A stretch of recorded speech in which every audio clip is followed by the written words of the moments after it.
नमस्कार, आदाब, बहुत बहुत स्वागत है आप सभी का। आप देख रहे हैं मेरा खास कार्यक्रम नजर और नजरिया। मैं हूं आपके साथ बुशरा खानम फहद। तो कल भारतीय जनता पार्टी का जो दिल्ली का कार्यालय है वहां पर सीईसी की मीटिंग चली है। 11 बजे से शुरू हुई मीटिंग, बताया जा रहा है कि लगभग 3 बजे सुबह तक चली है और उसमें तमाम चिंतन मंथन किया गया है कि आखिरकार जो नारा दे दिया गया है 370 का और एनडीए का 400 पार का, उसको कैसे पूरा किया जाएगा, कैसे हासिल होगा आखिर ये नंबर। और यही चिंतन मंथन किया गया है और नतीजे पे ये पहुंचा गया है कि 100 से 150 ऐसे उम्मीदवार हैं जिनकी लिस्ट जो है फाइनल कर दी गई है। 70 से 80 सिटिंग एमपीज के टिकट काटे जा रहे हैं। एमपीज जो हैं अब जिनको टिकट दिए जाएंगे वो बाकायदा तौर पर एक्सपोर्ट किए जा सकते हैं।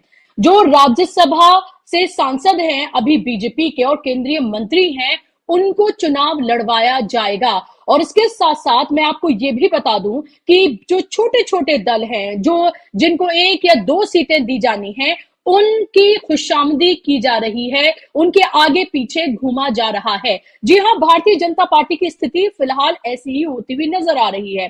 भले ही प्रधानमंत्री रैलियों में जाकर बड़ी बड़ी बातें करें, अपनी गालियों का हिसाब दें, वो जाकर इंडिया गठबंधन को अलग अलग तरह के नामों से वो पुकारें, उसको कटघरे में खड़ा करें, बाकायदा तौर पे मैं उनके का इस्तेमाल करें, वो सब कुछ वो कर रहे हैं। लेकिन अंदर खाने उन्हें पता है कि असल में भारतीय जनता पार्टी की हालत अभी कितनी खस्ता है। और यही वजह है कि दिल्ली की अगर खास तौर पर बात की जाए, जहां पर 7 सीटें हैं, जहां दिल्ली में आपको पता है कि आम आदमी पार्टी और कांग्रेस का गठबंधन हो चुका है और कांग्रेस 3 सीटों पर, आम आदमी पार्टी 4 सीटों पर लड़ने जा रही है। तो वहीं आप ये देखिए कि भारतीय जनता पार्टी के पास कैंडिडेट्स नहीं है। वो अपने जो सिटिंग एमपीज हैं, अभी 7 में से 7 सीटें बीजेपी के पास हैं और उनमें से वो 4 से 5 अपने सिटिंग एमपीज के टिकट काटने जा रही है, जिसमें से गौतम गंभीर का, मीनाक्षी लेखी का, डॉक्टर हर्षवर्धन का टिकट कट सकता है। और इसके अलावा मैं आपको बता दूं कि कई और ऐसे नाम हैं जिनके जो रेड लाइन जिन पर कर दी गई है, जिनको टिकट इस बार मिलना नामुमकिन है। और एक्सपोर्ट करके ये बताया जा रहा है कि चांदनी चौक से अक्षय कुमार को लड़वाया जा सकता है। यानी कि आपके पास दिल्ली में भी आपके पास अपने कैंडिडेट्स मौजूद नहीं है। अगर मानिए आप अगर काम किया होता इन सांसदों ने जो फिलहाल सिटिंग एमपीज हैं, तो क्या इनका टिकट कटता? जाहिर सी बात है कि जनता में नाराजगी है और वजह है कि जो सिटिंग एमपीज हैं उनके टिकट्स काटे जा रहे हैं। आपको पता है बहुत सारी पार्टियों को तोड़ा फोड़ा गया है, बहुत सारी पार्टीज ऐसे हैं जिनके नेता जो है उनको शामिल किया गया, उनको सम्मिलित किया गया है भारतीय जनता पार्टी में, और उनको भी खुश किया जाएगा, उनको टिकट दिए जाएंगे क्योंकि जो सिटिंग एमपीज हैं उनसे जनता नाराज है। उन्हें पता है अगर ज्यादातर जो सिटिंग एमपीज हैं जब वो अपनी कॉन्स्टिट्यूएंसी में जाएंगे तो उनको दौड़ा लिया जाएगा। हालत फिलहाल ये नजर आ रही है भारतीय जनता पार्टी की। और इसीलिए उत्तर प्रदेश, जहां से सबसे ज्यादा सीटें आती हैं, 80 सीटें आती हैं उत्तर प्रदेश से, और उसमें आप ये देखिए कि आरएलडी को 2 सीटें, जहां पर उन्हें गठबंधन में 7 सीटें मिल रही थी, बिजनौर और बागपत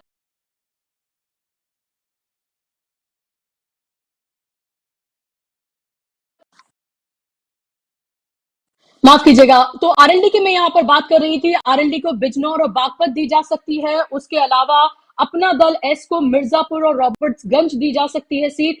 ओपी राजभर जो कि ये कह रहे थे कि वो दूसरी सबसे बड़ी पार्टी बन के उभरेंगे और लगातार वो एक तरह से ब्लैकमेल करते हुए नजर आ रहे हैं बीजेपी को, धमकियां तौर पर वो देते हुए अलग अलग जगहों पर कि उनको कैबिनेट में शामिल किया जाए, यूपी कैबिनेट में उनको शामिल किया जाए और एक सीट उनको हो जा सकती है और निषाद पार्टी संत कबीर नगर की उनको दी जा सकती है। यानी कि 80 में से 6 सीटें जो हैं वो अलायंस की जो पार्टियां हैं, छोटी छोटी पार्टियां उन सकती हैं, उनकी बाकायदा तौर पर उनको खुश करने की कोशिश की जा रही है। ये भी बताया जा रहा है कि उत्तर प्रदेश में जल्द ही कैबिनेट विस्तार भी हो सकता है और कैबिनेट विस्तार का वाहिद मकसद ये है कि जो पार्टियां हैं, जो दल हैं जिनको शामिल किया गया है, जिन नेताओं को दलों से बीजेपी में शामिल कराया गया है ईडीसी का डर दिखाकर या फिर उन्होंने अंतरात्मा की आवाज सुनी, अपना ईमान बेचा और वो बीजेपी में शामिल हो गए। इन तमाम ये जो फिलहाल दल हैं या ये जो नेता हैं इनको खुश भी किया जा सकता है। जो कैबिनेट विस्तार करने की बात कही जा रही है, जल्द ही शायद एक आध दिन में इसका अनाउंसमेंट कर दिया जाएगा। तो इसमें आरएलडी को और ओपी राजभर को, निषाद पार्टी को, इनको जगह दी जा सकती है।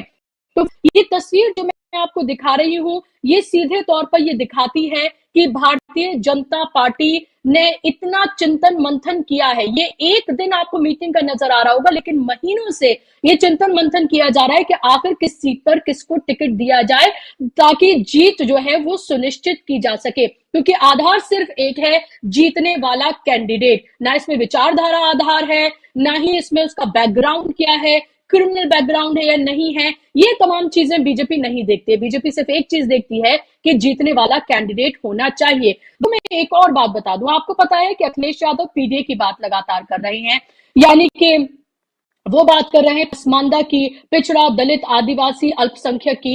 राहुल गांधी जातिगत जनगणना, जातिगत बराबरी की बात कर रहे हैं, जिसकी जितनी भागीदारी उसकी इतनी हिस्सेदारी की बात कर रहे हैं। और अभी जो काटने की बात कर रही हूं, उन सबसे कम अगर किसी का टिकट कट रहा है तो वो ओबीसी समाज से है। क्योंकि बीजेपी को ये बात है कि डर सता रहा है कि लेवल पे देखें तो इंडिया गठबंधन और खासतौर पर राहुल गांधी लगातार जातिगत समीकरण और जातिगत बराबरी की जो है वो बात कर रहे हैं। पीडीए की बात अखिलेश यादव उत्तर प्रदेश में कर रहे हैं, तो कई बाजी उनके हाथ से फिसल ना जाए। क्योंकि 2019 की अगर हम बात करते हैं तो 303 में से 85 सीटें जो ओबीसी समाज से जो नेता हैं उन्होंने जीती थी।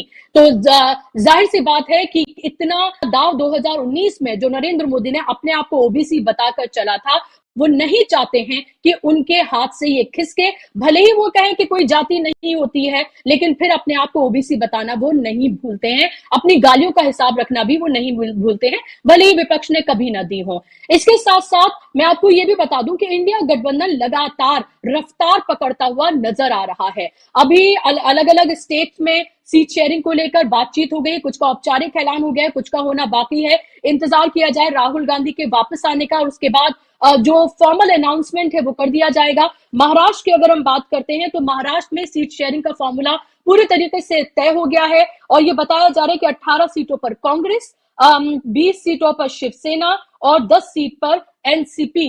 ये जो एक फॉर्मूला है ये तय किया गया है सीट शेयरिंग का। और उसके अलावा वंचित बहुजन अगाड़ी जो है, जो कि एक महाराष्ट्र की ही जो पार्टी है, उसको 2 सीटें शिवसेना के खाते से दी जा सकती हैं। तो ये एक फॉर्मूला जो है महाराष्ट्र में तैयार हो गया है। जम्मू कश्मीर में आपको पता ही है कि वहां पर भी एक फॉर्मूला जो है पूरा सेट हो गया है सीट शेयरिंग को लेकर, और जल्द ही इसका फॉर्मल अनाउंसमेंट जो है वो कर दिया जाएगा। तो इंडिया गठबंधन एक तरफ रफ्तार पकड़ता हुआ नजर आ रहा है, वही एनडीए की शक्ल क्या होगी ये अभी तक किसी को नहीं पता है। एनडीए पूरे तरीके से बिखरा हुआ है और लगातार जो छोटे छोटे दल हैं वो चैलेंज करते हुए नजर आ रहे हैं।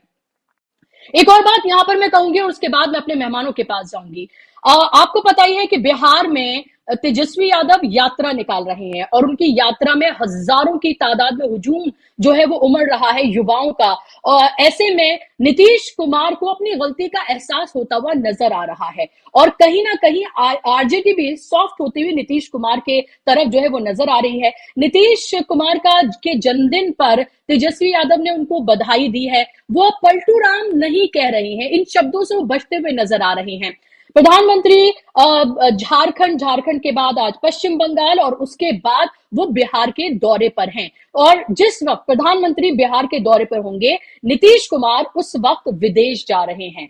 तो सवाल ये उठ रहा है कि क्या नीतीश कुमार अनकंफर्टेबल हैं? वो प्रधानमंत्री के साथ क्या दिखना नहीं चाहते हैं? वो कोई बहाना ले रहे हैं विदेश का, या फिर अंदर खाने कुछ और एक बड़ी खिचड़ी जो है वो पक रही है, और बिहार में बहुत बड़ा खेला हो सकता है। पलटू राम एक बार फिर से पलटी मार सकते हैं, क्योंकि जिन शर्तों के साथ वो बीजेपी में शामिल हुए थे, बीजेपी ने उनकी वो शर्त नहीं मानी है। उसमें सबसे महत्वपूर्ण थी विधानसभा को भंग करना और लोकसभा के साथ उसका इलेक्शन करवाना, जिसके लिए बीजेपी तैयार नहीं हुई है। इन्हीं तमाम पहलुओं पर आज हम बात करेंगे, और खासतौर पर फोकस हमारा बीजेपी पर रहेगा। जो सीट बंटवारा, उनका जो टिकट बंटवारा, खासतौर पर जो उम्मीदवारों का चयन है, और जिस फॉर्मूले पर वो बात करती हुई, काम करती हुई नजर आ रही है, उससे क्या कुछ लगता है 2024 से लोग की जैसी बनती हुई नजर आ रही है। इस पर अब बात करेंगे। बात करने के लिए मेरे साथ खास मेरा पैनल जुड़ गया है। आप 3 मेहमानों को फिलहाल देख सकते हैं। बिलाल सब्जवारी जी हैं, पॉलिटिकल एनालिस्ट हैं। लगातार आप उनको अलग-अलग प्लेटफॉर्म्स पर देखते रहे। बिलाल साहब, आपका इस्तकबाल है। और राकेश पाठक जी हमारा चेहरा है, सीनियर जर्नलिस्ट हैं। लगातार आप उनको देखते रहे अलग-अलग प्लेटफॉर्म्स पर। राकेश जी, आपका भी बहुत-बहुत स्वागत, इस्तकबाल। और मेरे पूजा त्रिपाठी हैं, स्पोक्स पर्सन कांग्रेस की। पूजा जी, आपका भी स्वागत, इस्तकबाल। शुरुआत में राकेश पाठक जी आपसे पूजा जी के पास जाऊंगी, जल्दी जाना है। अभी की जो पूरी है वो फिलहाल खासतौर पर मैं अगर बात करूं, कल जो मैराथन मीटिंग ली है और एक तस्वीर ये दिखाने की कोशिश की गई कि दादा जो है मेहनत करते हुए प्रधान नजर आ रहे हैं। इसको आप कैसे देखते हैं? मेरा नेटवर्क थोड़ा डाउन है, मैं रिज्वाइन करूंगी, आप इतने जवाब दीजिए।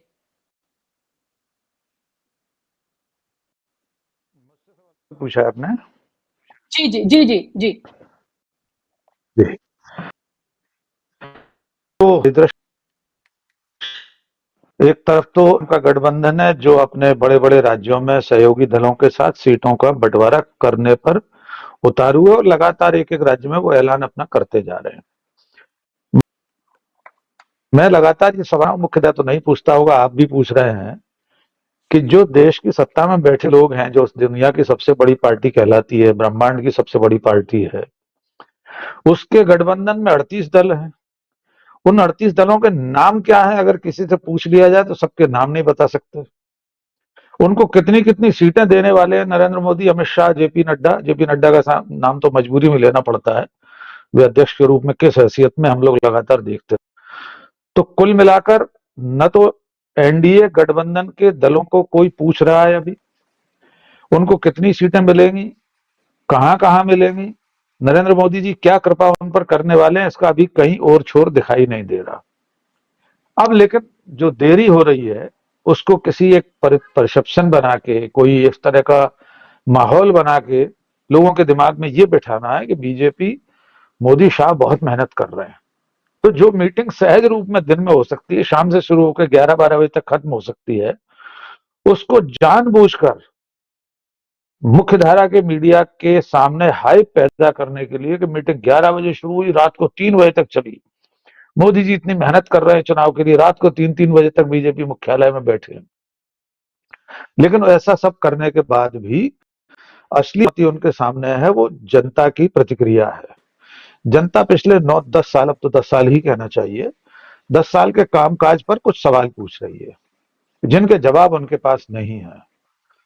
राहुल गांधी की यात्रा सड़कों पर दिखाई दे रही है और उस यात्रा में उमड़ती हुई भीड़ मोदी शाह के माथे पर चिंता की लकीरें गहरी करने के लिए बहुत पर्याप्त है। यही वजह है कि वे कुछ तो भी ऐसा कर रहे हैं, जैसे हिमाचल प्रदेश में सरकार तोड़ने की अब तक कोशिश हो रही है, झारखंड में कोशिश कर चुके, बिहार में जो कुछ कर चुके उसका अभी मैं देख रहा था सोशल मीडिया पर, बुशरा जी, एक जुमला चल रहा है कि जब मुख्यमंत्री विदेश में होंगे लौट कर आए, एक मुख्यमंत्री विदेश में होंगे लौट कर आएंगे तब वे मुख्यमंत्री नहीं रहेंगे। हम सब समझ रहे हैं किसके बारे में बात हो रही, नीतीश कुमार के बारे में बात हो रही। वे शायद विदेश जा रहे हैं 2-3 तारीख को और हो सकता है 10 तारीख तक मोदी शाह उनको अस्ताचलगामी कर दें। ये जो बौखलाहट है, ये जो डेस्परेशन है बीजेपी का, वो ये बता रहा है कि उनको भी ये सूचना है, उनको भी ये फीडबैक है कि अब की बार 400 पार तो बहुत दूर की बात है, अब की बार 270 पार करना मुश्किल होगा। और ये जुमला इसलिए भी हास्यास्पद है कि आप 370 सीटें तो अपने लिए मानकर चल रहे हैं कि हम ही जीत रहे हैं, तो बाकी जो 38 गठबंधन के दल हैं, आपके घटक दल हैं आपके गठबंधन में, उनमें से क्या एक एक सीट भी कोई नहीं जीतेगा आपके सहयोगी दलों में से? और असली प्रश्न ये है, सवाल ये है, बिलाल साहब हो सकता है याद दिलाएं या पूजा बताएं हमें, कम से कम मुझे नहीं मालूम है कि एनडीए गठबंधन में सचमुच कौन कौन से दल हैं जिनके पास एक से अधिक सांसद हैं अभी इस सरकार में। एनडीए 2 में सचमुच में बीजेपी के कौन से सहयोगी दल हैं जिनके पास एक से अधिक सांसद अभी हैं? कितने दल ऐसे हैं जिनका शून्य है? कितने ऐसे हैं जिनको अब सचमुच में बीजेपी, मोदी शाह एक आध सीट भी देने जा रहे हैं? तो 370 प्लस 30 तो 400 तो यही हो गए। अगर आपके सहयोगी 38 हैं तो वे 38 में से एक एक भी अगर सीट जीते तो 408 सीटें हो जाएंगी। तो आपका नारा तो वैसे भी गलत है, आपको तो 554 बोलना चाहिए सीधे बीजेपी को, मोदी जी को, कि अब की बार 500 पार। वे चाहे तो 543 से ही पार बोल सकते हैं। कुल मिलाकर ये परसेप्शन की लड़ाई है, ये मनोवैज्ञानिक युद्ध जैसा है। चुनाव में जाते समय साइकोलॉजिकल वारफेयर के औजारों से अपने राजनीतिक शत्रु, दुश्मन तो नहीं कहना चाहिए, राजनीतिक प्रतिद्वंदी के मनोबल को तोड़ने के लिए इस तरह की बातें कही जाती हैं कि हम तो शुरू ही 400 से कर रहे हैं। कोई रेस शुरू होने वाली, एक धावक कहे मैं तो आधा रास्ता पार कर चुका हूं, अब जो पीछे आ रहे हैं वो तो बहुत पीछे है। इस तरह का ये सिर्फ एक परसेप्शन का खेल है। इसके अलावा मुझे लगता है बीजेपी अभी जो कुछ कह रही है उसके आसपास भी मुझे दिखाई नहीं देती। जी बुश्रा जी। जी बिल्कुल। डॉक्टर पूजा, इंडिया गठबंधन फिलहाल किस तरह से कितना मजबूत है, क्योंकि हम ये देख रहे हैं कि रफ्तार वो पकड़ रहा है, उसकी रफ्तार धीमी हुई थी लेकिन फिलहाल वो रफ्तार पकड़ रहा है। इंतजार ये है कि जिन स्टेट में अभी फॉर्मली अनाउंसमेंट नहीं हुआ है वहां पर फॉर्मली अनाउंसमेंट हो, क्योंकि अभी अगर हम ये देख रहे हैं कि जो मीटिंग अभी भारतीय जनता पार्टी की जो हुई है, जो सीईसी की, और उसके बाद आज बताया जा रहा है कि 24 घंटे के अंदर कम से कम 125 से लेकर 150 उम्मीदवारों के की लिस्ट का ऐलान जो है वो कर दिया जाएगा। ये लिस्ट हम इंडिया गठबंधन की कब तक देखेंगे, ये सवाल लोगों के जहन में है, क्योंकि आपको उनसे कहीं ज्यादा तैयारी करने की जरूरत है। बुशरा जी, हमारी इंडिया गठबंधन के अलायंस पार्टनर्स की बैकडोर मीटिंग्स चल रही हैं, स्क्रीनिंग कमेटीज की मीटिंग चल रही है, कैंडिडेट की लिस्ट फाइनल हो रही है। पर एक शिकायत है मेरे पार्टी से जो मैं आपके प्लेटफॉर्म पे साझा करना चाहूंगी कि हम लोग दिन में क्यों मीटिंग करते हैं, हम भी रात में 11 बजे मीटिंग क्यों नहीं करते जो कि 3 बजे तक चले, और हम भी ट्विटर पे लिखें कि भैया देखिए 74 साल की उम्र में प्रधानमंत्री जितनी मेहनत कर रहे हैं, 1 घंटे का भी सोने का वक्त नहीं मिला, आज ही वेस्ट बंगाल चले गए। हमें भी यह बात उनसे सीखनी चाहिए। हम लोग वही पुरानी राजनीति कर रहे हैं, सुबह की मीटिंग शाम को खत्म, हमें भी रात में 11 बजे मीटिंग शुरू करके 3 बजे करना चाहिए। यही परसेप्शन बिल्डिंग में शायद हम फेल हो जाते हैं। तो और इसमें मैं ऐड एक चीज और करना चाहूंगी डॉक्टर पूजा, कि लोग ये दिखा रहे हैं, और मैं ये सवाल करती आ गया, आपने मेंशन कर दिया तो इसलिए अभी बोल रही हूं कि प्रधानमंत्री वो वहां पर एक प्रधानमंत्री की हैसियत से नहीं, एक पार्टी के कार्यकर्ता, एक पार्टी के लीडर के तौर पर वहां पर थे, क्योंकि वो बीजेपी के मुख्यालय में थे। वो प्रधानमंत्री के तौर पर सीट शेयरिंग को लेकर नहीं, बल्कि एक पार्टी के नेता, एक पार्टी के कार्यकर्ता के तौर पर वो उसमें शामिल थे, जैसे बाकी तमाम नेता थे। तो वो कोई देश के लिए काम नहीं कर रहे थे, जो फिलहाल जो एक मीडिया का एक धड़ा है जो लगातार दिखाता है और सुबह से वही नैरेटिव चला रहा है। जी, अपनी बात को रखिए।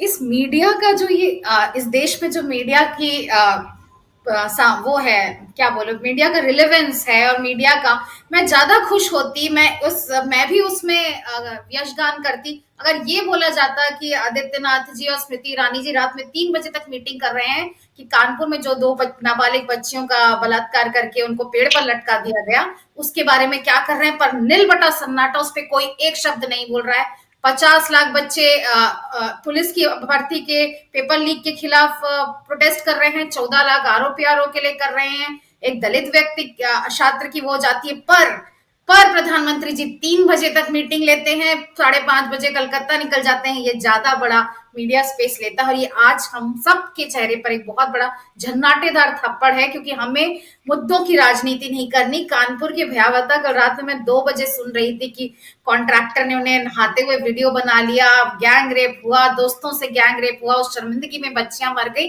पर कोई नहीं, कहीं मीडिया स्पेस में नहीं, किसी ने इस बात के लिए नहीं कहा कि क्या प्रधानमंत्री जी ने 3 बजे फोन उठा के योगी आदित्यनाथ जी को फोन किया, कि प्रधानमंत्री जी 2:30 बजे उठा के स्मृति ईरानी को फोन किए कि इस मुद्दे पे क्या हो रहा है, हमारा स्टैंड बताइए। नहीं, प्रधानमंत्री जी भाजपा की इलेक्शन कमेटी की मीटिंग में 3 बजे तक बैठे होंगे। ये आज पूरे के पूरे ट्विटर पे, पूरे के पूरे न्यूज चैनल्स पे फैला हुआ है। जहां तक इनके गठबंधन की बात है, मैं शुरू से अब कहती आई हूँ, ये भानुमति का कुनबा है। जो इंडिया अलायंस ने जब शेप लेना शुरू किया तो उसके रिजल्ट में, उसके रिएक्शन में 2 जुलाई 2023 में 38 पार्टियों का कर लिया, जिसमें से 16 पार्टियों के हार चुकी है लोकसभा, और उसमें 9 के पास कोई सांसद भी नहीं है। और जहां ये 370 बोलती हैं तो अपने अलायंस पार्टनर के लिए सिर्फ 30 रखती हैं, बल्कि हैं इनकी 38 पार्टियां। और ओपी राजभर जी का तो हम सबके सामने हाल देख ही रहे हैं, वो नए कैलाश विजयवर्गीय है लोकसभा चुनावों के, जिस तरीके से वो क्लेम कर रहे थे कि वो सबसे दूसरी बड़ी पार्टी आएंगे। आज उनको एक सीट दी जा रही है। मैं दिल्ली के कई सांसदों का सुन रही हूँ जिनका टिकट कट रहा है। पर इस गठबंधन की अगर मैं राज्यवार इनकी देखूं तो आंध्र प्रदेश में टीडीपी और जनसेना का गठबंधन है। तमिलनाडु में एआईएडीएमके ने एनडीए से अन्नामलाई जी के निरंतर बयानों से दूरी कर ली है। केरला में बीजेडी और केरला जनपक्षम का गठबंधन है। तेलंगाना में कोई गठबंधन नहीं है। महाराष्ट्र में ऐसा इंडिपेंडेंट सर्वेज में आया है कि भाजपा की हालत तो फिर भी ठीक है, पर शिंदे सेना और एनसीपी अजीत पवार गुट बुरी तरीके से हारने वाले हैं। वहां हमारी अलायंस की सीट शेयरिंग बिल्कुल तकरीबन फाइनल हो गई है। आप आज या कल में उसका अनाउंसमेंट भी सुन लेंगी। बिहार में चिराग पासवान कहते हैं कि हम 2019 में 6 सीट्स पर लड़े थे, हम इस बार भी 6 सीट्स पर लड़ेंगे। उनका हाल भी आरएलडी की तरह ना हो जाए, जो गठबंधन में तो उनको 4 सीट मिल रही थी, पर एनडीए में उनको 2 सीट में संतोष करना पड़ रहा है। हिंदुस्तानी अवाम मोर्चा अलग है। नीतीश जी को ये कितनी सीट देते हैं और नीतीश जी विदेश से आने के बाद अपनी मुख्यमंत्री की कुर्सी पर वापस उन्हें मिलती है कि नहीं, इसका भी कोई भरोसा नहीं है। हरियाणा में जेजेपी को अब कितनी सीट दे रहे हैं, कोई वो नहीं। पंजाब में एसएडी का और इनका हाल हम देख चुके हैं, और यही झारखंड में ये एजेएसयू के साथ अलायंस में है। तो ये जो भानुमति का कुनबा है, जो रिएक्शन में बना था इंडिया अलायंस के, इसकी सच्चाई हम सबके सामने है कि इन अलायंस पार्टनर्स को भी एक दिन पहले तक, 1 घंटे पहले तक ये नहीं पता रहता है कि ये कितनी सीट्स लेंगे। ये नेगोशिएटिंग टेबल पर है ही नहीं। इनमें इतनी शक्ति और इनमें किसी में इतनी हिम्मत नहीं है कि वो कह दे कि नहीं, मैं 2 की जगह में 4 सीट चाहिए, हम विनेबल कैंडिडेट्स देंगे। नहीं, जो बात उस भाजपा की कार्यकारी मीटिंग में, जो बात इलेक्शन कमेटी की मीटिंग में डिसाइड होती है, वो इनको बता दिया जाता है कि आपको इतनी सीट दे दी जाएगी। तो इस नार्सिसिज्म से लड़ना भी तो इंडिया अलायंस की, और इंडिया अलायंस की तैयारी बिल्कुल पूरी है। हमने कई राज्यों में अपने कैंडिडेट्स, अपने अलायंस की सीट शेयरिंग डिक्लेयर कर दी है। कई राज्यों में बिल्कुल फाइनल इस पे है। अब कंबाइंड रैलीज भी शुरू होने वाली हैं राहुल जी के कैम्ब्रिज से आते हुए। तो मुझे लगता है कि ये हड़बड़ाहट अच्छी है, ये डर अच्छा है। और लेकिन एनडीए के पार्टनर्स के लिए थोड़ा बुरा लगता है कि उनकी कोई वही नहीं है, उनका कोई स्टैचर ही नहीं है अलायंस में। कहने को अलायंस है, कहने को गठबंधन है, पर जहां भाजपा वही 370 और 400 का ही मैच देखें तो ये भाजपा ही मान के चल रही है कि इनके एनडीए पार्टनर्स को हम 30 से ज्यादा सीट नहीं देंगे, जहां ये 38 पार्टनर्स हैं। तो इनकी कोई वैल्यू नहीं है अलायंस में, ये भी बुरा लगता है। तो अच्छा है अगर ये इस विघटनकारी शक्ति को, इस देश को बांटने वाली शक्ति को, इस देश को गर्त में ले जाने वाली शक्ति में अगर साथ देंगे तो इनका हश्र भी यही होना चाहिए। पर 2024 बिल्कुल है, और देखेंगे क्या होता है। इंडिया अलायंस बिल्कुल मजबूती से साथ में इलेक्शन लड़ेगी। जी बिल्कुल, उम्मीद ये करते हैं, क्योंकि विपक्ष का मजबूत होना बेहद जरूरी है। एक फ्री एंड फेयर कंटेस्ट, एक हेल्दी कंटेस्ट होना चाहिए, तभी जनता के पास भी मजबूत विकल्प हो। कीचड़ के रहते एक फ्री एंड फेयर इलेक्शंस नहीं हो सकता। हिमाचल में हमारी सरकार है, हिमाचल में जिस तरीके से ये लोग कर रहे हैं, 6 लोगों की क्रॉस वोटिंग करते हैं, वो 6 लोग पंचकुला के रिजॉर्ट में रहते हैं, सीआरपीएफ और हरियाणा पुलिस के एस्कॉर्ट में आके अपना वोट देते हैं। तो भाजपा को अगर वोट नहीं मिलते तो वो चुराती है, अगर उनको पावर नहीं मिलते तो वो चुराती है। तो और जिस तरीके से झारखंड में हेमंत सोरेन को अंदर करके रखे हैं, मुझे लगता है कि Bhajpa free and fair elections में तो खैर यकीन ही नहीं करती, पर भाजपा का सोल पर्पस अपनी पॉलिसीज नहीं, विपक्ष को मिटाना है। जहां पे हम सरकार नहीं है वहां पैसा डालेंगे, धन बल, ईडी, सीबीआई, दुनिया जहान का फोर्स लगा देंगे और उसको गिराने की कोशिश करेंगे, और तुरंत हर तीसरे दिन किसी ना किसी की अंतरात्मा जाग जाती है। तो मुझे लगता है कि ये फ्री एंड फेयर इलेक्शंस तो है ही नहीं। अब ये भी लोकतंत्र को बचाने की लड़ाई है। खड़गे जी ने कुछ दिनों पहले ये बात कही थी। अब ये लड़ाई लोकतंत्र को बचाने की भी है कि जब तक आप विपक्ष नहीं रहेगा, आप 150 सांसदों को निकाल देते हैं, आप स्थिर सरकारों को गिलाते हैं। 25 एमएलए की सरकार 43 एमएलए की सरकार को चैलेंज कर रही है अपना मेजोरिटी प्रूफ करने के लिए। यही बताता है कि हॉर्स ट्रेडिंग हो रही है, यही बताता है कि खरीद फरोख्त हो रही है। तो जिस तरीके से ये लोगों ने लोकतंत्र का भद्दा मजाक बना के रखा है, वो भी देश के सामने है। बिल्कुल। बिलाल साहब, आपके पास मैं आऊं। अभी फिलहाल जब हम एनडीए की बात करते हैं तो उस एनडीए का अस्तित्व क्या होगा ये हमें नहीं पता है। कौन सी पार्टियां हैं, नहीं हैं, ये बिल्कुल अभी किसी को कोई इल्म नहीं है। सिर्फ ऐसी एक गुमसुम बात होती है कि इतने दल हैं उनके साथ और उतने दल हैं उनके साथ। वहीं इंडिया गठबंधन की जब हम बात करते हैं तो एक हमें तस्वीर नजर आती है, एक साफ तस्वीर सामने है कि कौन कौन से दल हैं जो इनमें शामिल हैं, किन किन राज्यों में हैं और किस किस तरह से एक सीट शेयरिंग का फॉर्मूला जो है वो तैयार हो रहा है। कल मीटिंग की हुई, जाहिर सी बात है उसको ऐसे दिखाया गया कि देखिए प्रधानमंत्री कितनी मेहनत कर रहे हैं। हालांकि वो सिर्फ 10 साल में हमने उन्हें एक पार्टी के प्रचारक के रूप में ज्यादा देखा है एक प्रधानमंत्री की बनिस्बत। अभी एनडीए या बीजेपी और इंडिया गठबंधन, जो हम दोनों की बात करते हैं, अभी की स्थिति आपको कैसी नजर आती है? अगर सिटिंग एमपीज के 80 से ज्यादा के टिकट्स काटे जाएं, एक्सपोर्ट अगर एमपीज किए जाएं बीजेपी में और उनको लड़ाया जाए, अगर अक्षय कुमार तक के लड़ने की बात की जाए कि वो चांदनी चौक से लड़ सकते हैं, तो अभी बीजेपी की स्थिति को आप कैसे देखते हैं? और उत्तर प्रदेश के खासतौर पर मैं बात करूं, अगर इन छोटे छोटे दलों की भी अगर उनके आगे पीछे बीजेपी को घूमना पड़ रहा है, उनकी बातों को मानना पड़ रहा है, तो जाहिर सी बात है ये भी दिखाता है। और आनंद फानन में कैबिनेट विस्तार करना पड़ रहा है कि बीजेपी नर्वस है, भले ही उसने इन दलों को अपने साथ शामिल कर लिया हो, 80 में से 80 की बात वो कर रहे हो, डबल इंजन की बात कर रहे हो।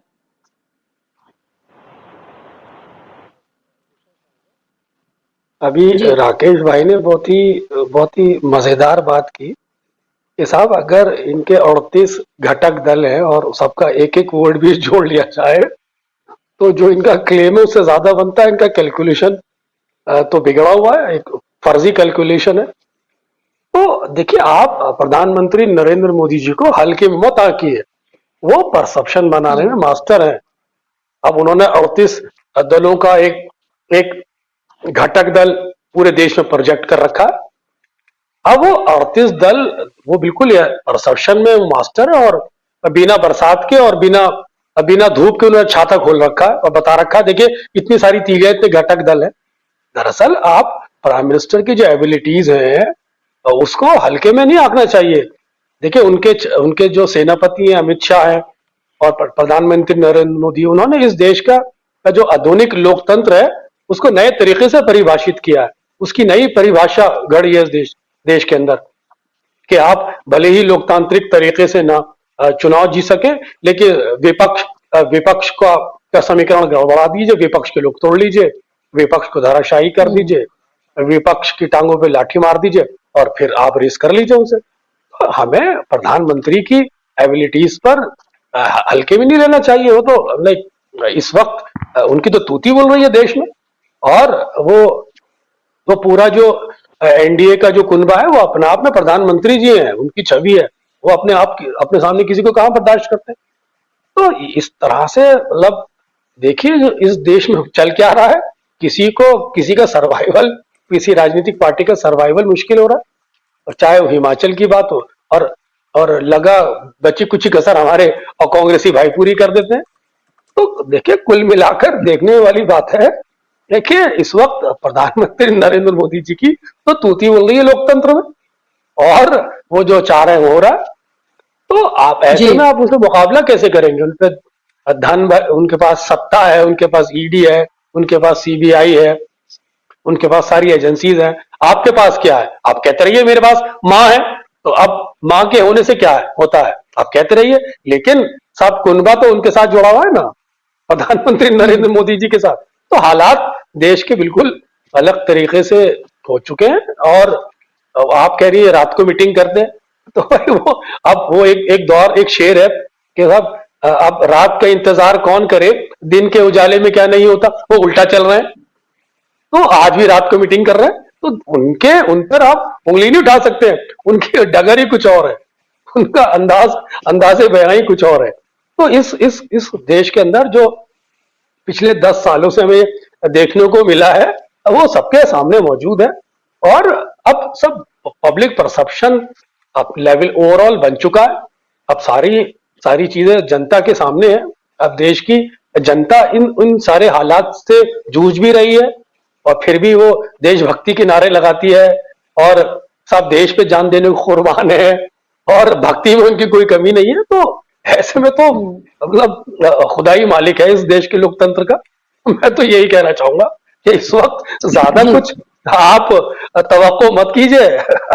अब जो इस देश का हाल जो है उसको इसके हाल पे छोड़े रहने दीजिए। खामोखाई 10 दिन राजनीतिक पार्टियों का है, पाल हमने अपने सर में रखा है।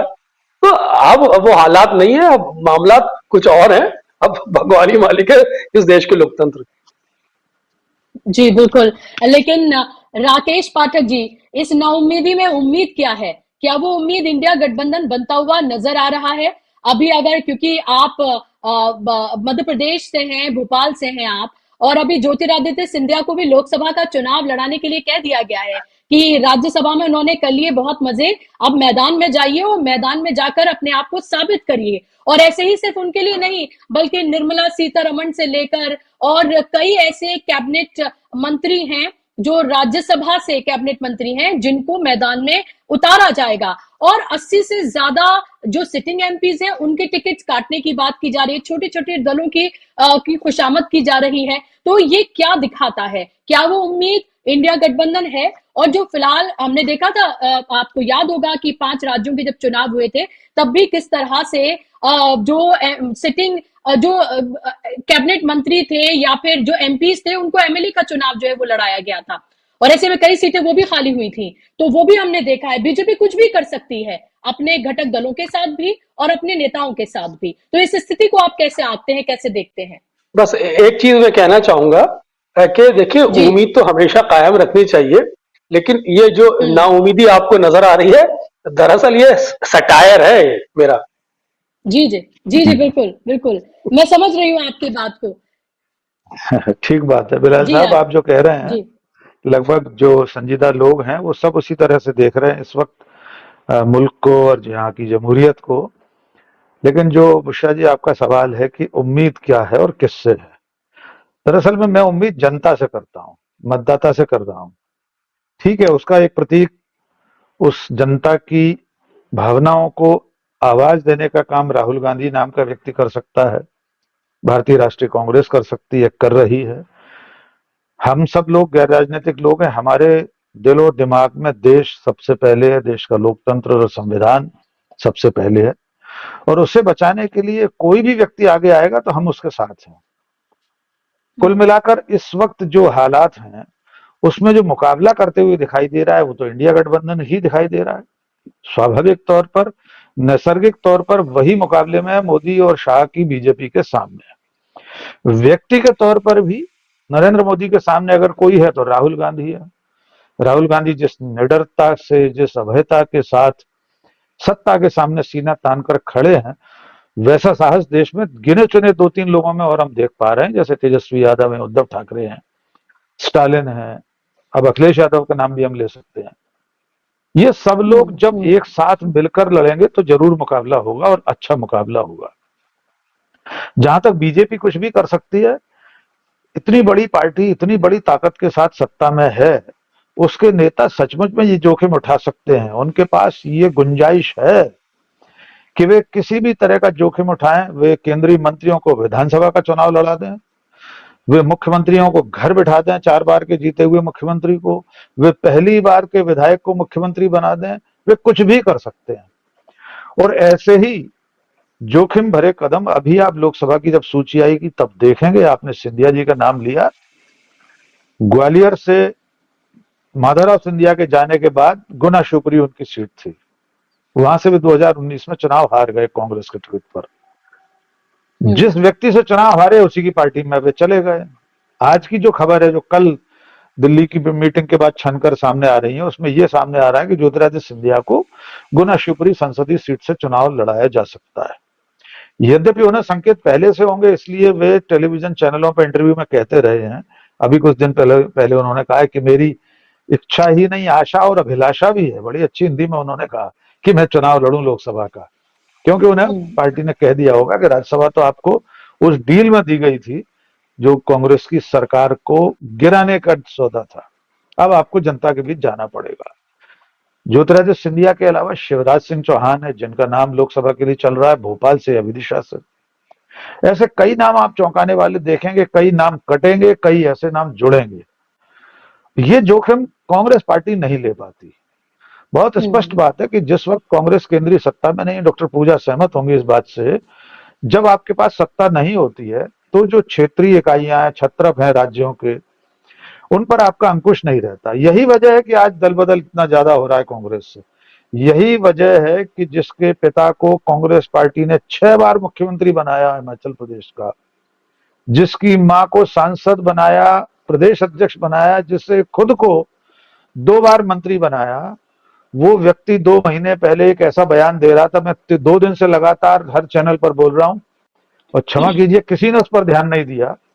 वो विक्रमादित्य सिंह राम मंदिर के न्योते को मिलने पर धन्यवाद दे रहा है कैमरे के सामने, और उसका धन्यवाद शुरू कहां से हो रहा है बुशरा जी, दोबारा सुनिएगा उसके जी। बयान को। विक्रमादित्य सिंह कह रहा है मैं राष्ट्रीय स्वयंसेवक संघ और विश्व हिंदू परिषद को धन्यवाद देता हूं। मैंने सिर्फ एक तकनीकी सवाल पूछा है कि राम मंदिर के प्राण प्रतिष्ठा समारोह में आपको न्योता ट्रस्ट ने दिया था, वो आयोजन राष्ट्रीय स्वयंसेवक संघ का नहीं था। विक्रमादित्य सिंह की हिम्मत कैसे हो गई आरएसएस को धन्यवाद देने की? पूजा त्रिपाठी जी की पार्टी और उनका राष्ट्रीय नेतृत्व तो कर क्या रहा है 1.5 महीने से? जिस संघ के खिलाफ राहुल गांधी सीना तानकर सड़कों पर लड़ाई लड़ रहे हैं, उस आरएसएस को उनकी सरकार का मंत्री थैंक यू वेरी मच कह रहा है, नाम लेकर कह रहा है मैं सबसे पहले धन्यवाद देना चाहता हूं राष्ट्रीय स्वयंसेवक संघ का।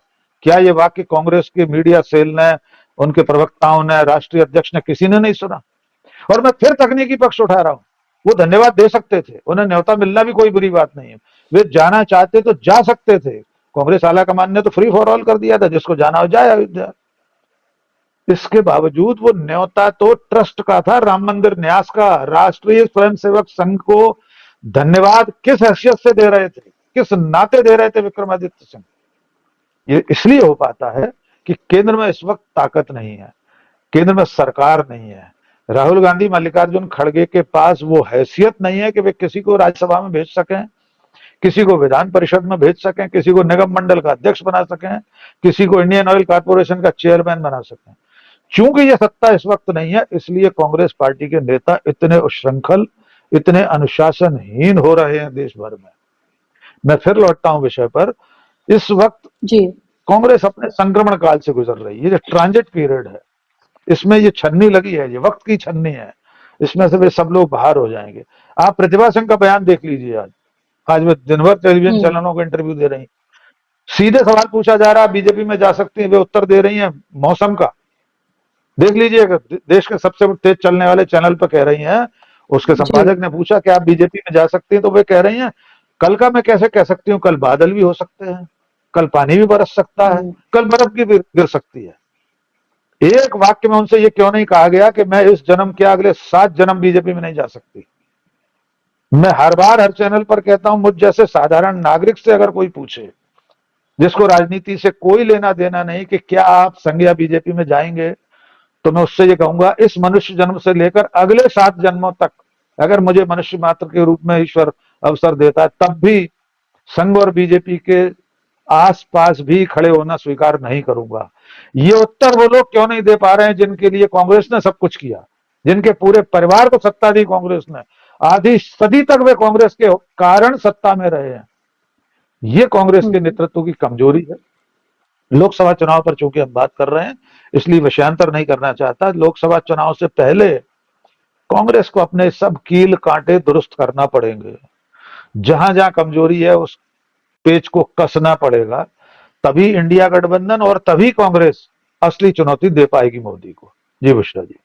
जी बिल्कुल, बहुत सारी आपने बातें कही हैं और बहुत सारे बहुत गंभीर सवाल हैं जो आपने उठाए, जिनको उठाना भी चाहिए। अगर आप शुभचिंतक हैं या फिर आप एक बदलाव देखना चाहते हैं या फिर एक आप विचारधारा के साथ अगर आप खड़े हैं और खड़े हुए दिखना चाहते हैं, तो आपको ये तमाम सवाल उठाने होंगे। डॉक्टर पूजा, आप जवाब देना चाहेंगी? और सवाल यही है, कांग्रेस से सवाल या इंडिया गठबंधन से सवाल ये जरूर उठता रहा है कि आप चाहे जो बीजेपी का स्टाइल ऑफ पॉलिटिक्स है आप उसको पसंद करें या ना करें, आप उसके साथ खड़े होना चाहें ना खड़े होना चाहें, वो जाहिर सी बात है, वो अलग बात है। लेकिन कुछ चीजें हैं जो लगता है कि जिसमें कहीं ना कहीं एक ढीलापन, एक ढीला रवैया जो है वो कांग्रेस का नजर आता है, जिसको लेकर वो खामियाजा भुगतती है। 2 पर्यवेक्षक वहां पर भेजे गए, बल्कि 3 भेजे गए। उससे पहले ये नहीं पूछा गया कि जहां पर 40 के करीब हिमाचल प्रदेश में आपके एमएलएज हैं, 43 एमएलएज का आपको समर्थन हासिल है, वहां आप एक राज्यसभा सीट हार जाते हैं। वहां पर जो नेता जिनको जिम्मेदारी दी गई थी उनको लेकर कोई कार्रवाई नहीं की जाती है। जो ऑब्जर्वर जाते हैं वो क्या वहां पर करते हैं, और उसके बाद भी नेता वही बयान देते हुए नजर आते हैं। चाहे विक्रमादित्य की बात करें या उनकी माता जी की बात करें। मैं इसमें हिमाचल की डिबेट में नहीं जा रही हूं, उस पर मैं आपका कमेंट नहीं चाहती हूं। मैं कमेंट ये चाहती हूं आपका और आपसे जवाब ये कि आखिर वो सख्त फैसले, सख्त स्टेप्स हम कांग्रेस की तरफ से कब देखेंगे कि ये हुआ है, देखिए हमने फौरन ये स्टैंड लिया और इसका नतीजा ये है। वो कमी नजर आती है। क्या वो पावर नहीं है आपके पास इसलिए? जिसे आप अनुशासनहीनता कहेंगे, मैं उसको इंटरनल डेमोक्रेसी कहूंगी। यहाँ हर किसी की इंडिविजुअल आइडेंटिटी है और ऐसा नहीं कि पार्टी हाईकमान या पार्टी की जो दिल्ली में इकाई बैठी है वो अपने उसी तरीके से डिसीजन थोपती, जैसे शिवराज सिंह चौहान जी को घर बैठा दिया गया, जैसे वसुंधरा राजे की कोई स्थिति नहीं छोड़ दी गई। तो जिसको आप शायद अनुशासनहीनता कहते हैं, मुझे लगता है कि पॉलिटिक्स तो देखिए जनसेवा तो है ही, पर पॉलिटिक्स बहुत बड़ी पर्सनल एम्बिशन का रास्ता भी है और उसमें हर किसी को अपने राम मंदिर का ही मुद्दा ले लीजिए, राम मंदिर में कोई भी जाने के लिए स्वतंत्र था और ये पार्टी का डिसीजन था कि पार्टी की तरफ से रिप्रेजेंटेटिव नहीं जाएंगे। अगर कोई इंडिविजुअल कैपेसिटी में जाना चाहता है तो वो बिल्कुल स्वतंत्र था, क्योंकि हम अपने डिसीजन थोपते नहीं हैं। आज जब ऑब्जर्वर्स भी वहां गए हैं तो वो सभी एमएलए से एक एक करके बात कर रहे हैं और ऐसा ही तब भी होता है जब हम इलेक्शन जीतते हैं, ऐसा ही तब भी होता है जब हम इलेक्शन हारते हैं कि दिल्ली से ऑब्जर्वर्स भेजे जाते हैं, वो सबके साथ बैठ के डिसाइड करते हैं कि चीफ मिनिस्टर कौन होगा। ऐसा नहीं कि राजनाथ जी पर्ची निकालते हैं और वसुंधरा जी आश्चर्य से देखती हुई बोलती है ये चीफ मिनिस्टर होंगे। ये वाली राजनीति हमें नहीं करनी है। और अब इसकी कितनी भी खामियां निकालिए, मुझे लगता है कि जब राजनीति दो लोगों के केंद्र में आती है तो एक बहुत ही नार्सिसिस्ट और बहुत ही मतलब फूहड़ रूप हो जाता है राजनीति का, कि आपको फोन करेंगे तो आपको इलेक्शन लड़ना है, आपको फोन करेंगे तो आपको बैठ जाना है, आपके नाम पे भले इलेक्शन जीते गए हो लेकिन आपकी कोई हैसियत नहीं है, कोई वैल्यू नहीं है। मुझे लगता है ये नहीं है। जहां तक पर्सनल ब्लैकमेलिंग का सवाल है, जहां तक पर्सनल एम्बिशंस का सवाल, ये मैं मानती हूँ कि लोगों को अपने थोड़े दायरे में रहना चाहिए, पार्टी के हित को सबसे आगे रखना चाहिए। पर अगेन पॉलिटिक्स पर्सनल एम्बिशंस की बात है, यहाँ पे कोई थोपा नहीं जाता। ये बिल्कुल इंटरनल डेमोक्रेटिक सेटअप है। आपको अगर मुझसे दिक्कत है तो आप बिल्कुल पब्लिक प्लेटफॉर्म पे जाकर कहिए कि आपको मुझसे दिक्कत है। तो जब तक हम अपनी पार्टी में इंटरनल डेमोक्रेसी नहीं रहेंगे तब तक हम लोकतंत्र के लिए कैसे लड़ाई करेंगे। तो मैं नहीं चाहती कि हमारी पार्टी भाजपा से सीखे। मुझे उनकी पॉलिटिक्स से पूरी गुरेज भी है, मुझे उनकी पॉलिटिक्स की सेंट्रल से दिक्कत भी है और मैं कभी नहीं चाहती कि कांग्रेस पार्टी उसको फॉलो करे, नहीं तो उनमें और हम में क्या फर्क पड़ जाएगा। और जहां तक लोगों के पलटने की बात है, जहां तक लोगों के अंतरात्मा की जाग, सबकी बात है, आदर्श कैंप से अशोक चव्हाण जी चले गए हैं, सबके पास, जिसके पास ईडी सीबीआई छोड़ी जाती है।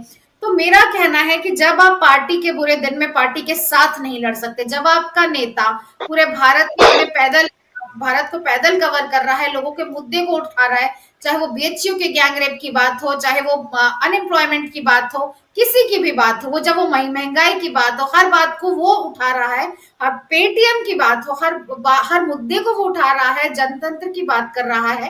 तो अगर आप तब अपने जननेता का साथ नहीं देते तो आप कल के जाते आज चले जाएंगे। हमें बिल्कुल जरूरत नहीं है लूज बोल्ट्स की, इन नट बोल्ट्स की, जिन्हें सिर्फ पॉलिटिक्स इसलिए चाहिए, इनको इतने बार कैबिनेट मिनिस्टर्स बनाया जाता है, इन्हें प्रॉपर एक अच्छी पोस्ट मिलती है ऑर्गेनाइजेशंस में। अगर तब भी ये पार्टी को उसके बुरे वक्त में नहीं दे सकते अपनी सर्विसेज, तो आप जाइए, बिल्कुल जाइए। अच्छा है क्लीन होगी, अच्छा है नई पार्टी उभर के आएगी। कम लोग होंगे पर वो लोग होंगे जो आइडियोलॉजी के प्रति कमिटेड होंगे। तो हमें बीजेपी से सीखने की जरूरत नहीं है। राकेश जी की बात से मैं इत्तेफाक नहीं रखती हूँ, पूरी रेस्पेक्ट के साथ उनकी बात सुनी, उनकी बात से कहीं मैंने बीजेपी से सीखने को बिल्कुल नहीं कहा पूजा जी, बिल्कुल नहीं कहा मैंने। और भगवान न करे कि कभी राहुल गांधी को या आपको डॉक्टर पूजा को बीजेपी से कुछ सीखना पड़े, खुदा ना करे, कभी मत सीखिए उनसे। जी बिल्कुल, यहाँ पर दरअसल बात बीजेपी से सीखने की, जी बीजेपी से सीखने की नहीं है। यहाँ पर बात जिस तरह से पूरे पार्टी का हमें कहीं ना कहीं एक ढुलमुल रवैया जो है वो नजर आता है। कभी कभी आप ये देखें, जब आप घर में भी होते हैं तो पेरेंट्स को भी अपने बच्चों को टाइट करने की जरूरत पड़ती है ना एक वक्त के बाद। मैं ये नहीं कह रही हूँ कि एक पार्टी सिस्टम जो है घर की तरह चलता है, लेकिन कभी कभी आपको कड़े और बड़े स्टेप्स एक किसी बड़े चीज के लिए आपको लेने पड़ते हैं। उस इच्छा शक्ति की कभी ना कभी वो कमी जरूर नजर आती है, उसकी बात यहाँ पर की जा रही है। बिलाल साहब कुछ कहना चाह रहे हैं? जी हाँ, देखिए मैं ये कहना देखते हैं कि ये सामान नहीं मिलेगा तो बच्चे जाके दूसरा परिवार ज्वाइन नहीं कर लेते। उनकी शिकायत उन्हीं के माँ बाप से रहती है, उनकी सारी शिकायतें, उनकी सारी डिमांड्स और उनकी सारी नाराजगी उसी से रहती है, पर ऐसा नहीं कि वो पड़ोस का परिवार जाके ज्वाइन कर लेती हैं। तो मुझे पूजा लगता जी है हम कि भी तो यही पूजा जी अगर हम भी तो यही गिना रहे हैं कि जिनको सब कुछ दिया, 6 बार मुख्यमंत्री बनाया जिसके पिता को, जिसकी माँ को सांसद बनाया, प्रदेश अध्यक्ष बनाया, जिसको खुद को मंत्री बनाया, अगर वो आज जाकर पंचकुला में बागी विधायकों के साथ बैठे हैं, आज भी सरकार गिराने की स्थिति में है, तो तब तो कुछ न कुछ एक्शन लेना चाहिए। जिन अशोक चौहान को मुख्यमंत्री बनाया, जिनके पिताश्री को मुख्यमंत्री बनाया, वे अगर चले जाए बीजेपी में तो सवाल उनसे ही पूछा जा रहा है। मैं ये नहीं कह रहा हूं कि कांग्रेस, लेकिन वो स्थिति बनती क्यों है? उनके जाने से पहले कांग्रेस पार्टी क्यों एक्शन नहीं लेती? मेरा सिर्फ इतना सा कहना है जी। बिल्कुल, ये स्थितियां जब बिगड़ती हैं उससे पहले जो उनकी मांग होती है, जिसकी बात वो बार बार कह रहे होते हैं, उनको सीरियसली लेकर सुना क्यों नहीं जाता है? जब स्थिति बिगड़ जाती है, हाथ से निकल जाती है, तब एक्शन मोड में क्यों आया जाता है? बात सिर्फ इतनी है। बिलाल साहब, आप अपनी बात को ऐड करना चाह रहे थे और मेरा सवाल भी आप इसके साथ ले लीजिए कि क्योंकि आप उत्तर प्रदेश की सियासत को भी बहुत अच्छे से जानते हैं और परखते हैं, बहुत बारीकी से आपने देखा है, इसलिए मैं आपसे जानना चाहती हूं, अभी अगर जब हम इंडिया गठबंधन की बात करते हैं और जब हम बीजेपी की बात करते हैं, डबल इंजन की सरकार है वहां पर, इंडिया गठबंधन, अभी हमने रैली देखी आगरा की, बहुत जबरदस्त रैली थी, मैंने खुद उसको जाकर वहां ग्राउंड से कवर किया था।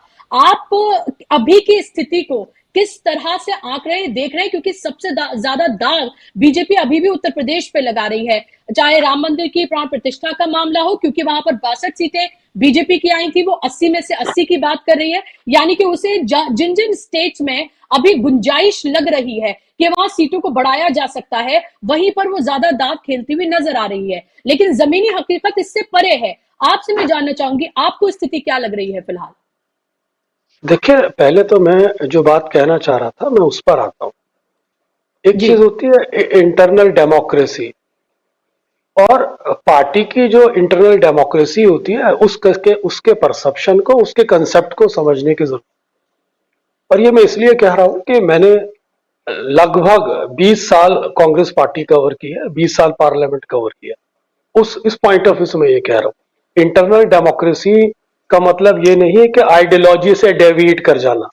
इंटरनल डेमोक्रेसी का मतलब ये नहीं है कि अपनी इंटरनल बातें पब्लिक प्लेटफॉर्म पर कहना। इंटरनल डेमोक्रेसी का मतलब होता है अपनी पार्टी की बातें इंटरनल पार्टी प्लेटफॉर्म पर कहना, अपनी बातें, अपनी शिकायतें अपने नेता से कहना, अपनी शिकायतें को लेकर अपने अंदर पार्टी के नेताओं से लड़ना, ना कि इस शिकायतों के चलते जिस पार्टी की विचारधारा सबसे लड़ाई है उससे जाके मिल जाना, या अपनी पार्टी को पब्लिक प्लेटफॉर्म पे जाके हिट कर ले लग लेना, या इसका मतलब ये नहीं है कि पार्टी के खिलाफ बयानबाजी कर लेना। इस परसेप्शन को पहले समझने की जरूरत है कि इंटरनल डेमोक्रेसी का कंसेप्ट क्या है। दूसरी बात यह है कि सेल्फ एवोल्यूशन को आप इन कंटेक्स्ट ऑफ बीजेपी नहीं देख सकते। सेल्फ एवोल्यूशन आपको अपना खुद होता है कि साहब आप गलत कर रहे हैं तो मैं भी गलत कर लूं, यह सेल्फ एवोल्यूशन नहीं होता। आप सही कर रहे हैं तो आपकी दिशा मैं भी पकड़ लूं, यह सेल्फ एवोल्यूशन नहीं होता। सेल्फ एवोल्यूशन किसी भी राजनीतिक पार्टी का विचारधारा के स्तर पर होता है कि आप वैचारिक स्तर पर पब्लिक में क्या मैसेज दे रहे हैं और वो वहां पर क्या गलती कर रहे हैं, जहां आप पर उंगलियां उठती हैं, जहां आपको लोग ये कहते हैं कि आइडियोलॉजिकल डेफिसिट है आप लोगों के अंदर। इसे सेल्फ एवोल्यूशन कहते हैं कि हमें दूसरी पार्टी से नहीं सीखना। अरे भाई, सेल्फ एवोल्यूशन किसी से नहीं सीखा जाता। सेल्फ एवोल्यूशन का मतलब होता है कि अपनी खामियों पर, अपनी कमियों पर खुद विचार करना, मंथन करना और उस पर गंभीरता से सोचना ताकि इसका लाभ दूसरे ना उठा ले। इसे सेल्फ एवोल्यूशन कहते हैं। अब मैं आगे चलता हूं। अब आपने कही उत्तर प्रदेश की बात।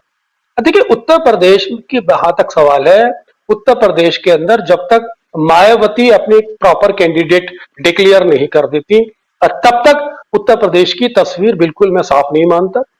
एक एग्जाम्पल मैं आपको देता हूं कि सहारनपुर के अंदर कांग्रेस और समाजवादी पार्टी ने अपने ज्वाइंट कैंडिडेट इमरान मसूद को बनाया और it was in public domain for so long, लेकिन उसके बाद फिर बसपा ने एक मुस्लिम उम्मीदवार वहां दे दिया।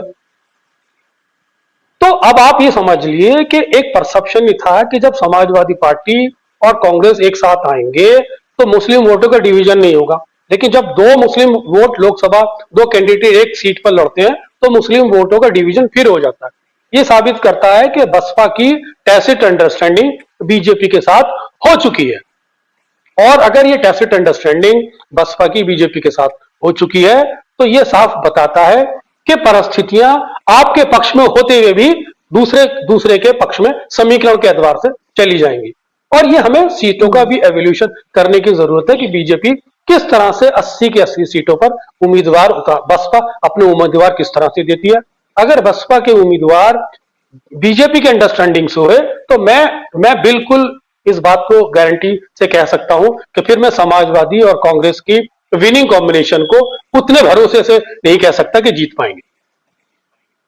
जी, ओके। लेकिन इसी से जुड़ा एक छोटा सा सवाल मैं अभी ये देख रही हूँ एक तरह से पूरा ट्रेंड, अगर उत्तर प्रदेश कर रही हूँ, क्योंकि वो हमने कर्नाटका में भी देखा है और तेलंगाना में भी हमने देखा कि कहीं ना कहीं जो मुस्लिम वोट बैंक, क्योंकि आपने उस पर फोकस किया है, वो कांग्रेस की तरफ जाता हुआ नजर आ रहा है। वो समाजवादी पार्टी से नाराज है, बीएसपी से वो बहुत पहले से नाराज है और उसने सोचा हुआ है कि जिस भी पार्टी का गठबंधन जो है वो कांग्रेस के साथ है वो उसकी तरफ जाएगा। और इस बार उसने बहुत अपना मूड जो है वो बना लिया है। फिर भी आपको लगता है, संक्षेप में मैं जवाब चाहूंगी, फिर भी आपको लगता है कि बीएसपी जब तक अपने कैंडिडेट्स डिक्लेयर नहीं कर देती तब तक हम कुछ भी नहीं कह सकते? बिल्कुल बिल्कुल, मैं बहुत जिम्मेदारी से वाली बात कह रहा हूं, क्योंकि लोकसभा में आप 10, 20, 25 हजार वोटों से आराम से हार जाते हैं, कहीं 6,000 से। देखिए, पिछली बार समाजवादी पार्टी और बसपा का गठबंधन था तो 38 सीटें सेकंड पोजीशन से हारी थी ये लोग, और बसपा 17 सीटें सेकंड पोजीशन से हारी थी और समाजवादी पार्टी 32 सीटें सेकंड पोजीशन से हारी। और जब आप बसपा की अंडरस्टैंडिंग, टैसिट अंडरस्टैंडिंग बीजेपी से हो जाएगी तो 1-2% वोट लोकसभा में तकरीबन 50,000, 30,000 के तकरीबन बैठ जाता है, 25-30 लाख की कॉन्स्टिट्यूंसी है। तो बहुत डिफिकल्ट है उत्तर प्रदेश में। इसीलिए मैं कह रहा हूं कि बसपा को पूरी तरह आइसोलेट करने की जरूरत है, या तो बसपा के लिए एक नई स्ट्रेटेजी कांग्रेस को फॉर्म करनी पड़ेगी, मल्लिकार्जुन खड़गे को हैवी कैंपेन कराना पड़ेगा, दलित नेता जैसे चंद्रशेखर आजाद है उनको अपने फोल्ड में लेना पड़ेगा, उन पर फोकस करना पड़ेगा, और बसपा को पूरी तरह एक बीजेपी के ब्लॉक के फॉर्म में, परसेप्शन में रैप करना पड़ेगा ताकि वोट डिवीजन को रोका जा सके।